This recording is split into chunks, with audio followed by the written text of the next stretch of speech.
அகலகில்லேன் என் இறையுமென் அலர்மேல் மங்கை உரை மார்பா நிகரில் புகழாய் உலகம் மூன்றுடையாய் என்னை ஆழ்வானே நிகரில் அமரர் முனிகணங்கள் விரும்பும் திருவேங்கடத்தானே புகழ் ஒன்றில்லா அடியேன் உன் அடிக்கீழ் அமர்ந்து புகுந்தேனே.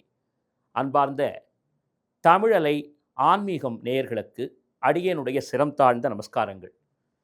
சிறப்பு மிகுந்த புரட்டாசி மாதத்திலே நாம் திருவேங்கடமுடையானுடைய மகிமைகளை சற்று சிந்திக்கவிருக்கிறோம். அதுவும் ஸ்ரீனிவாச கல்யாணம் என்ற தலைப்பிலே அந்த எம்பெருமானுடைய மேன்மைகளை, அவன் ஸ்ரீ பத்மாவதி தாயாரை மணந்து கொண்ட அந்த அற்புதமான திருவிளையாடலை குறித்து இந்நிகழ்விலே நாம் சிந்திக்கவிருக்கிறோம். ஸ்ரீனிவாச கல்யாணத்தை பற்றி நாம் அறிவதற்கு முன்பாக திருமலை என்று சொல்லக்கூடிய திருவேங்கட மாமலையை பற்றி நாம் இங்கே சிந்திப்பது அவசியமாகிறது. கலௌ வேங்கட நாயகா என்று திருவேங்கடமுடையானை பற்றி அனைவரும் போற்றி புகழக்கூடிய பதம் எங்கும் எதிரொலிக்கிறது. கலியுகத்தினுடைய தெய்வம் திருவேங்கடமுடையான். ஏன் அவனுக்கு மட்டும் அந்த சிறப்பு என்று பார்க்கும் பொழுது, விசேஷமாக சதுர் யுகம் கண்ட மலையாக அந்த மலை போற்றப்படுகிறது. விசேஷமாக சொல்லும் பொழுது கிருத யுகத்திலே விருஷபாத்ரி என்றும், திரேதா யுகத்திலே அஞ்சனாத்ரி என்றும், துவாபர யுகத்திலே சேஷாத்ரி என்றும், கலியுகத்திலே வேங்கடாத்ரி என்றும் இந்த மலை பெரிதும் விசேஷமாக வழங்கப்படுகிறது. இந்த மலையே ஆதிசேஷனுடைய திருவடிவம் என்று வேங்கடாஜல மகாத்மியம் பெருமை பொங்க சொல்கிறது. இன்னும் முக்கியமாக சொல்லும் பொழுது விருஷபன் என்று சொல்லக்கூடிய அசுரன் பகவானை குறித்து தவம் இருந்து அவனை காண வேண்டும் என்ற எண்ணத்திலே சிறு குழந்தையான பிரகல்லாத ஆழ்வானுக்கு காட்சி தந்த அந்த நரசிம்மனை பிரார்த்தனை செய்து ஒவ்வொரு நாளும் தவம் இயற்றி வர, அவன் அசுரன் என்கிற அடிப்படையிலே காலை முதல் மாலை வரை அன்ன ஆகாரம் இன்றி கடுமையான தவத்தையும் வேள்வியையும் நிகழ்த்த, பெருமாள் வரவில்லை என்ற வேதனையிலே தன்னுடைய தலைதனையே அறிந்து யாக அக்னியில் சேர்க்க பிரகல்லாத வரதனான நரசிம்மன் காட்சி தந்து அவனை உயிர்ப்பித்ததாக வேங்கடாஜல மகாத்மியம் சொல்கிறது. இது ஒரு நாள் அல்ல, 2 நாட்கள் அல்ல, பல வருடங்களாகவே தொடர ஆரம்பித்து விடுகிறது. அவனுக்கு ஒரு விளையாட்டு போலே இந்த செயலை செய்ய பகவான் அவனுடைய பக்தியை உணர்ந்து கொண்டு அவனையே ஒரு மலையாக உருவாக்கினார் என்பதாக நாம் அறிகிறோம். எனவே விருஷபாத்ரி என்ற பெருமையை இதன் மூலம் நாம் அறிந்து கொள்ளலாம். அடுத்ததாக 7 மலை என்று நாம் சொன்னோம். அந்த ஒவ்வொரு மலையாக யாரெல்லாம் விளங்குகிறார்கள் என்று அறியும் பொழுது நம் மனம் நெகிழ்ந்து போய்விடும். மகாவிஷ்ணுவுக்கு 3 மனைவியர், ஸ்ரீதேவி, பூமாதேவி, நீலாதேவி என்று சொல்லக்கூடிய 3 மனைவிகள். நாம் எல்லோருமே திருமகளான ஸ்ரீ மகாலட்சுமியை அறிவோம். பூமாதேவி என்று சொல்லக்கூடிய பூமகளை அறிவோம். ஆனால் நீலாதேவியை பற்றி அறிந்து கொள்ளத்தான் திருவேங்கட மலையிலே நீலாத்ரிகிரியாக அந்த நீலாதேவியே வீற்றிருக்கிறாள். நீலாதேவி அமைதியானவள், தியாகத்தின் மறு வடிவாகவே சொல்லப்பட்டவள். ஒரு முறை திருமலையப்பன் தன்னுடைய அவதார காலத்திலே நீலாதேவியின் மகிமையை பறைசாற்ற வேண்டும் என்ற அடிப்படையிலே தன்னுடைய கேசத்திலே ஒரு பகுதியில் சிறிது பங்கத்தை ஏற்படுத்தி தலையிலே ஒரு பகுதி முடியே இல்லாமல் காட்சி தந்த பொழுது அதை பார்த்த அவனுடைய வளர்ப்பு தாயான வகுளமாதேவி வருந்திய தருணத்தில், நீலாத்ரிகிரியில் பகவான் சஞ்சரித்த சமயத்தில் நீலாதேவி தன்னுடைய தலையில் இருந்த முடிக்கற்றைகளை பெயர்த்தெடுத்து பகவானுக்கு சமர்ப்பித்து மகிழ்ந்தாளாம். தலையிலிருந்து குருதி பெருகிய பொழுது பகவான் அவளது தியாகத்தைக் கண்டு மகிழ்ந்து, என்னுடைய பக்தர்கள் இனி வேங்கட மலைக்கு வரும் பொழுது உனக்கு திருமுடி காணிக்கையாக தருவார்கள் என்று சொல்லி அத்துணை பக்தர்களையும் முடிக்காணிக்கை வழங்கக்கூடிய நிகழ்வை நீலாத்ரி மலையில் துவங்கி வைத்ததாக வேங்கடாஜல மகாத்மியம் சொல்லுகிறது. எனவே பகவானுக்கு சர்வ காலத்திலும் துணை இருப்பவளாக, தன்னையே அர்ப்பணித்தவளாக விளங்கக்கூடிய நீலாத்ரியை ஒரு மலையாகவும், அடுத்ததாக எக்காலத்திலும் பகவான் நடந்து வரும் பொழுது அவனுக்கு மரபடியாக, அமர்ந்தால் சிங்காதனமாக, நடந்து வரும்பொழுது குடையாக அனைத்துமாக விளங்கக்கூடிய ஆதிசேஷனை சேஷாத்ரியாகவும், தனக்கு அற்புதமான தாசனாக வாகனமாக விளங்கக்கூடிய கருடாழ்வாரை கருடாத்ரியாகவும், இராமாயண காலத்திலே தனக்கென்று வாழாமல் ராமனுக்காகவே வாழ்ந்து ராமநாமத்தினுடைய மகிமையை உலகறியச் செய்து வைகுந்தம் அழைத்த பொழுது கூட ராமநாமம் ஒலிக்கும் இடத்தில் மட்டுமே யாம் இருப்பேன் என்று சொல்லி சிரஞ்சீவியாக ராம பக்தி சாம்ராஜ்யத்தின் தலைவனாக விளங்கக்கூடிய ஆஞ்சநேயனை அஞ்சனாத்ரியாகவும், நாம் ஏற்கனவே கண்ட வகையிலே விஷபாசுரனை விஷபாத்ரியாகவும், நாராயணா நாராயணா என்று நாயினிக்க நாராயண நாமத்தை சொல்லக்கூடிய நாரத முனிவரையே நாராயணாத்ரியாகவும் கொண்டு, காரணம் நாரத மகரிஷி எங்கும் நில்லாதவர், திரிலோக சஞ்சாரி. எனவே அவரை அங்கே நிலைநிறுத்த வேண்டும் என்பதற்காக நாராயண முனிவராக அவரை பிறக்கச் செய்து நாராயணாத்ரியாகவும் ஏற்றுக்கொண்ட பகவான், அவன் எங்கெல்லாம் வைகுண்டத்திலே விளையாடினானோ அந்த கிரீடாத்ரியை வேங்கடாத்ரியாக கொண்டு ஏழுமலை நாயகனாக இன்றும் திருமலையிலே திருமலை ஆண்டவன், ஏழுமலை ஆண்டவன், வேங்கடவன், ஸ்ரீனிவாசன் அருள் புரிகிறான். அந்த அடிப்படையிலே ஏழுமலை நாயகனை சொல்லக்கூடிய, அவன் மகிமைகளை பறைசாற்றக்கூடிய வேங்கடாஜல மகாத்மியம் ஸ்ரீனிவாச கல்யாணத்தை பிராதான்யமாக பெரிதும் பேசுகிறது. முக்கியமாக சொல்ல வேண்டுமென்றால், ஸ்ரீனிவாச கல்யாணத்தினுடைய மேன்மையை சொல்லும் பொழுது இராமாயணத்தினுடைய உத்தர பாகத்திலும், பாகவத புராணத்திலும், பவிஷ்யோத்தர புராணத்திலும், பிரம்மாண்ட புராணத்திலும், வராக புராணத்திலுமாக ஸ்ரீனிவாச கல்யாணத்தினுடைய அற்புதமான கருத்துக்கள் நிறைந்திருக்கின்றன. அதையெல்லாம் இந்த நல்ல நாளிலே நாம் சிந்திக்கவிருக்கிறோம். முக்கியமாக சொல்லும் பொழுது ஸ்ரீனிவாசன் என்று சொன்னாலே நாம் அறியத்தக்க வகையிலே நாம் நினைப்பதையெல்லாம் நடத்தி தரக்கூடிய பகவான், கலி நாளிலே இறங்கி கல்லிலே இறங்கி இன்றும் நிலையாக நின்று கொண்டிருப்பவன் என்றெல்லாம் அவனுடைய மகத்துவத்தை அறிகிறோம். மற்றைய அவதாரங்கள் விபவ அவதாரங்கள், அதாவது எம்பெருமான் அவதாரமாக மேலிருந்து கீழ் இறங்கி வந்து பக்தர்களுக்காக, தாசர்களுக்காக, தர்மத்தை ஸ்தாபித்ததற்காக அவன் நடத்திய திருவிளையாடலே விபவ அவதாரங்கள். அவன் அவதார புருஷனாக வருவான், திருவிளையாடல்களை நிகழ்த்துவான், வைகுந்தம் புகுவான். ஆனால் திருமலையப்பனாக பகவான் வந்த பொழுது விபவ வடிவத்திலும், அதாவது அவன் எப்படி அவதாரங்களை எடுத்தானோ அதை போலவே ஒரு மானிடனாகவே அவதரித்து விசேஷமாக 7 மலைகளிலே உலா வந்து அவன் வகுளமாதேவியின் மூலமாக திருக்கல்யாண வைபவத்தை பத்மாவடியோடு ஏற்றுக்கொண்டான் என்பதாக சொல்லுகிறோம். அதற்கு பிறகும் கூட கலியுகத்திலே அர்ச்சை வடிவம், அதாவது திருமேனி விக்கிரக வடிவத்திலும் காட்சி தருகிறான். எனவே விபவாவதாரம், அர்ச்சாவதாரம் ஆகிய இரண்டும் ஒன்றிணைந்த வடிவமே ஸ்ரீனிவாச பெருமான். எனவே இந்த திருமலைக்கு வந்தால் நம்முடைய பாபங்கள் முற்றிலுமாக விளங்குகின்றன, அதாவது முற்றிலுமாக நம்மை விட்டு அகன்று போகின்றன. வேம் கடம், பாபங்களை அழிக்கக்கூடிய மலை என்ற சிறப்பினை பெறுகிறது. சரி, அதுவும் எத்தனையோ ஆழ்வாராதிகள் திருமலையை சரணடைந்துள்ளார்கள். ஏன்? ஸ்ரீமத் ஆண்டாள் திருவேங்கடவனை மணக்க வேண்டும் என்று பிரார்த்தனை செய்து கொண்டு சுந்தரராஜ பெருமாள் மதுரை கல்லழக பெருமாளை விசேஷமாக தன்னுடைய பாசுரத்தால் 100 தடாவனிலே வெண்ணெய் சமர்ப்பிக்கிறேன் என்று கூறியதாக சிறப்பு மிகுந்த அந்த பாசுரத்திலே மலையப்பனுடைய மகத்துவத்தை சொல்லுகிறார்.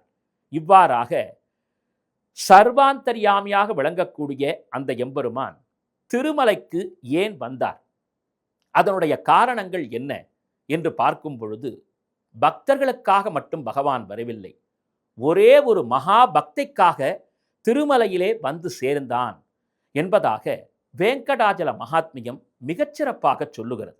சரி, இந்த திருமலை மகத்துவத்தை ஒவ்வொருவரும் நாம் ஒவ்வொரு நாளிலும் சிந்தித்தாலும் நமக்கு தேவையான அனைத்து நன்மைகளும் கிடைக்கும் என்பதை ஆழ்வார்கள், ஆச்சாரியர்கள், மிக பெரும் தாசர்கள் உணர்த்தி இருக்கிறார்கள்.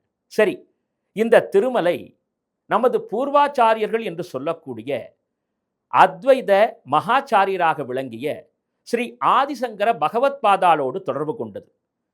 சுவாமி எம்பெருமானார், கோவிலண்ணன், திருப்பாவை ஜீயர் என்று சொல்லக்கூடிய வகையிலே சுவாமி ராமானுஜரால் ஒழுங்குமுறைகளை ஏற்படுத்தப்பட்டது. அது மட்டுமா, ஸ்ரீ மத்வசமய மகாகுரு பிரகல்லாதரின் மறுவடிவம், மந்த்ராலய மகான் ஸ்ரீ ராகவேந்திரருடைய முற்பிறவி என்று சொல்லப்பட்ட வியாசராஜர் மூலமாக அதி அற்புதமாக கைங்கரியங்கள் செய்யப்பட்டது. எப்படி என்று காணும் பொழுது, ஸ்ரீ ஆதிசங்கர பகவத்பாதாள் தன்னுடைய சஞ்சார காலத்திலே திருமலையிலே 2 எந்திரங்களை பிரதிஷ்டை செய்கிறார். அதுதான் தன ஆகர்ஷண யந்திரம், ஜன ஆகர்ஷண எந்திரம் என்று சொல்லப்படுகிறது. அது என்ன தன ஆகர்ஷண எந்திரம்? திருமலைக்கு செல்லுகிறோம், எம்பெருமானை சேவிக்கிறோம், வலம் வருகிறோம். வரும்பொழுது ஸ்ரீவாரி உண்டியலிலே நாம் கை நிறைய நம்முடைய சக்திக்கு தகுந்த அளவு காணிக்கைகளை அந்த உண்டியலிலே சமர்ப்பணம் செய்கிறோம். அந்த ஸ்ரீவாரி உண்டியலுக்கு கீழாக அந்த பகுதியிலே தன ஆகர்ஷண எந்திரத்தை ஸ்ரீ ஆதிசங்கர பகவத்பாதாள் பிரதிஷ்டை செய்துள்ளார். அதனால்தான் அங்கே செல்வம் பெருகிக்கொண்டே இருக்கிறது. தனம் என்றால் பணம், செல்வம். ஆகர்ஷண என்றால் ஈர்ப்பது. எனவே தனமான செல்வத்தை ஈர்க்கக்கூடிய எந்திரத்தை ஆதிசங்கர பகவத்பாதாள் அங்கே பிரதிஷ்டை செய்து இருப்பதனாலே அற்புதமாக செல்வ வளம் குவிந்து கொண்டே இருக்கிறது. ஏன், இன்னும் நுட்பமாக இந்த தொடரிலே நாம் திருமலை செல்றவர்கள் திருமலைக்கு செல்லும் பொழுது முக்கியமான 2 தேவதைகளை வணங்கி செல்ல வேண்டும். இதுவரை யாரும் அதை சொல்லியிருப்பார்களா என்றால் கேள்விக்குறிதான். ஸ்ரீனிவாச கல்யாணத்திலே நாம் அதை சொல்லப் போகிறோம் என்றாலும், அந்த எம்பெருமானுக்கு கடன் வழங்கிய குபேர பகவானுடைய சங்க பதும நிதிகளும் அங்கே இருக்கிறார்கள். அவர்கள்தான் திருவேங்கடத்தினுடைய நிதி நிலையை இன்றளவும் சீர்படுத்தி அமைத்திருக்கிறார்கள். அவர்கள் எங்கே இருக்கிறார்கள்? அவர்களை எப்படி சேவிப்பது? அதையும் இந்த நிகழ்விலே நாம் காணப்போகிறோம். மிக முக்கியமாக சொல்லும் பொழுது, ஆதிசங்கர பகவத்பாதாள் திருமலையப்பன் எழுந்தருளி இருக்கக்கூடிய அந்த சிறப்பு மிகுந்த கர்ப்ப கிரகத்தின் எம்பெருமானுடைய திருவடிக்கு கீழாக ஜன ஆகர்ஷண எந்திரத்தை பிரதிஷ்டை செய்திருக்கிறார். ஜன என்றால் மக்கள், ஆகர்ஷண என்றால் ஈர்ப்பது.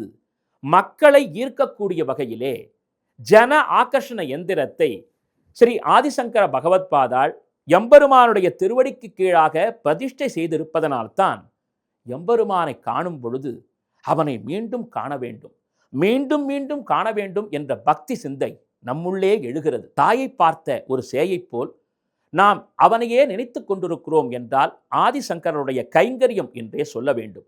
அந்த வகையிலே அத்வைத ஸ்தாபகராக விளங்கிய ஸ்ரீ ஆதிசங்கர பகவத்பாதாளுடைய கைங்கரியம் ஒருபுறம் என்றால், சுவாமி ராமானுஜர் செய்தது எத்துணை மகத்துவமான கைங்கரியம். அந்த திருமலை சைவ கோவிலா, முருகப்பெருமானுடைய கோவிலா, சக்தியினுடைய கோவிலா? இப்படி சர்ச்சை எழுந்த பொழுது ஸ்ரீமன் நாராயணனே பரதெய்வம் என்று ராமானுஜர் உணர்த்தி அருளினார். 1 நாள் அல்ல, 2 நாட்கள் அல்ல, 12 நாட்கள் கடுமையான வாதத்திலே ராமானுஜர் வென்று அங்கு இருப்பது திருமலை வேங்கடவனே, ஸ்ரீமன் நாராயணனே என்பதை அங்கே சாதித்தருளினார். எனவே ராமானுஜர் தான் வைகானச ஆகம சாஸ்திரத்தின் நெறிமுறையின் அடிப்படையிலே அங்கே நெறிமுறைகளை, வழிமுறைகளை ஏற்படுத்தினார். இன்றும் பார்த்தோமேயானால் பேடி ஆஞ்சநேயர் என்ற ஒரு ஆஞ்சநேயரை நாம் தரிசனம் செய்யலாம். எம்பெருமானுக்கு நேராக, இன்னும் சொல்லப்போனால் பெரிய ஜீயர் மடத்திற்கு பக்கத்திலேயே அந்த பேடி ஆஞ்சநேயரை நாம் சேவிக்கலாம். அதுதான் ராமானுஜர் வென்றதற்கான அடையாளமாக சொல்லப்படுகிறது. இப்படி ராமானுஜருடைய கைங்கரியங்கள் அளப்பரியது. ஏன், ராமானுஜர் என்று பெயரை சாத்தியருடைய அவருடைய தாய் மாமனாக விளங்கிய ஸ்ரீசைல பூர்ணர், பெரிய திருமலை நம்பிகளுடைய மகத்துவத்தை சொன்னால் நம்முடைய கண்களே கலங்கிவிடும். காரணம், ஸ்ரீ பெரிய திருமலை நம்பிகள் 12 காலமாக வெடிகாலை, அதாவது அதிகாலை துயிலெழுந்து நடந்தே சென்று எம்பெருமானுக்கு தீர்த்தத்தை கொண்டு வர வேண்டும் என்பதற்காக பாபநாசம் என்ற பகுதிக்கு சென்று அங்கு இருக்கக்கூடிய சுனையிலே நீரை கொண்டு வந்து பெருமாள் ஆராதனத்திற்காக 12 தொலைவு சென்று வந்து கொண்டிருந்தார். இதை கண்ட பரம தயாளனான ஸ்ரீனிவாச பகவான் ஒரு திருவிளையாடலை நிகழ்த்தினான். என்ன செய்தான்? ஒரு வேட்டுவன் வடிவிலே சென்று, தாதா தண்ணீர் தா என்று கேட்டான். தாதா என்ற சொல்லுக்கு தந்தையே என்று பொருள்.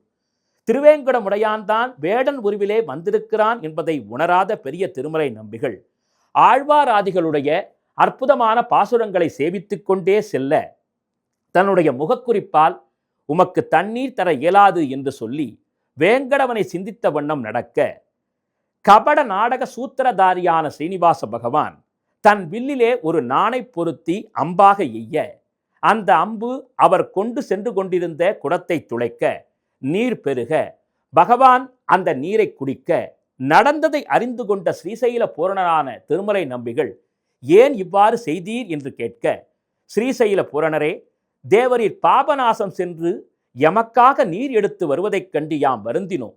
அஞ்சற்க, இப்பொழுதே இங்கேயே சர்வ சக்தி பொருந்திய தீர்த்தத்தை யாம் உருவாக்குகிறோம் என்று சொல்லி ஓர் அம்பை செலுத்த, அந்த அம்பு துளைத்த இடம்தான் ஆகாச கங்கையாக இன்றும் வருகிறது.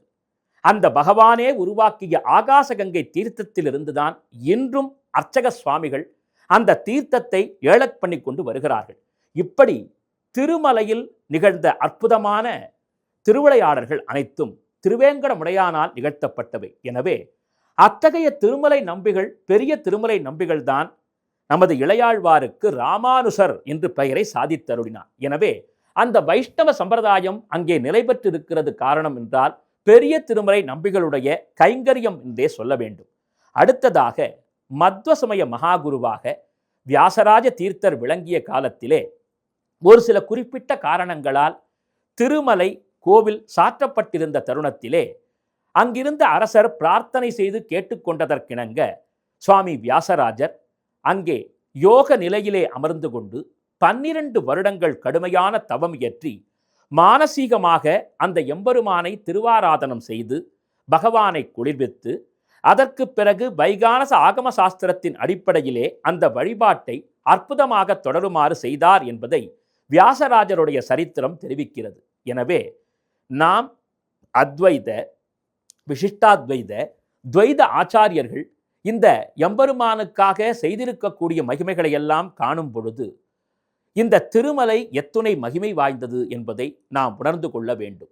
சுவாமி புஷ்கரணியின் பெருமையை சொல்வதா, குமாரதாரா தீர்த்தத்தின் மகிமையை புகழ்வதா, அல்லது ஜாபாலி தீர்த்தம், தேவ தீர்த்தம், தும்புரு தீர்த்தம், இப்படி பாபநாச தீர்த்தம், ஆகாச கங்கா தீர்த்தம் என்று தீர்த்த மகிமைகளாகவே அந்த எம்பெருமானுடைய திவ்ய தேசம் திகழ்கிறது என்றால் அதனுடைய அற்புதமான மேன்மைகளை சொல்வதா என்று கேட்டால், 1000 நா கொண்ட ஆதிசேடனும் அதன் மகிமையை சொல்வது கடினம் என்றே சொல்ல வேண்டும். எல்லோரும் அறிந்த வகையிலே திருமலையிலே அத்துணை கடுமையான கைங்கரியங்களை செய்தவர் ஸ்ரீ அனந்தாழ்வார். அப்படிப்பட்ட அனந்தாழ்வார் சுவாமி ராமானுஜருடைய சிஷ்யராக விளங்கியவர். ஒரு முறை சுவாமி ராமானுஜர் சிந்து பூ மகிழும் திருவேங்கடம் என்று பாசுரம் சொல்ல, அனந்தாழ்வார் கண் கலங்க திருமலையப்பனுக்கு நல்ல புஷ்கரணியை, ஒரு தீர்த்தத்தை உருவாக்கி, நல்ல பிருந்தாவனத்தை உருவாக்கி கைங்கரியத்தை செய்ய வேண்டும் என்று ராமானுஜர் கேட்டுக்கொள்ள, யார் முன்வருகிறீர்கள் என்று கேட்டபொழுது அனந்தாழ்வார் அடியேன் உள்ளேன் என்று சொல்வ, உடனடியாக அனந்தாழ்வாரே நீர்தான் ஆண் பிள்ளை என்றாராம் சுவாமி ராமானுஜர். அதற்கு பிறகு நிறைமாத கர்ப்பிணியான தன்னுடைய மனைவியை அழைத்து கொண்டு சுவாமி அனந்தாழ்வார் திருமலைக்கு சென்று எம்பெருமானாரை ராமானுஜரை ஸ்மரித்து அவரே தன் திருக்கரத்தால் ஒரு குளத்தை அமைக்கிறார். அதற்கு ராமானுஜ புஷ்கரணி என்றும் பெயர் சூட்டுகிறார். அந்த குளத்தை அமைத்து கொண்டிருந்த வேளையிலே எம்பெருமானார் எனக்கு கொடுத்த கைங்கரியம் என்கிற அடிப்படையிலே தானும் தன்னுடைய மனைவியும் தவிர வேறு யாரும் இந்த கைங்கரியத்தை செய்யக்கூடாது என்ற அடிப்படையிலே அந்த புனித பணியை மேற்கொண்ட பொழுது நிறைமாத கர்ப்பிணி இவர் வெட்டி தரக்கூடிய மண்ணையெல்லாம் சிறு தூரம் சென்று கவிழ்த்துவிட்டு வந்த தருணத்திலே பரம தயாளுவாக விளங்கிய திருவேங்கடமுடையான் ஒரு பாலகன் வடிவத்திலே வந்து அம்மா என்று சொல்லி, தயவு செய்து இந்த மண்ணை நாம் கொண்டு வேறிடத்திலே சேர்க்கிறோம் என்று சொல்ல, வேண்டாம், எம் கணவர் அதை ஏற்க மாட்டார் என்று சொல்ல, நீர் சொன்னால்தானே உமது கணவருக்கு தெரியும், யாம் பார்த்து கொள்கிறோம் என்று மோகன புன்னகை சிந்தி அன்று யசோதாவிடத்திலே எத்துணை விளையாட்டை நிகழ்த்தினானோ அதே கிருஷ்ணனே வேங்கட கிருஷ்ணனாக இருப்பதனால் அந்த அனந்தாழ்வாருடைய மனைவியின் கையில் இருந்த அந்த மண்ணையெல்லாம் கொண்டு வந்து, கூடையிலே இருந்த மண்ணையெல்லாம் கொண்டு வந்து வேறு ஒரு இடத்திலே கொட்டுவிட்டு வர,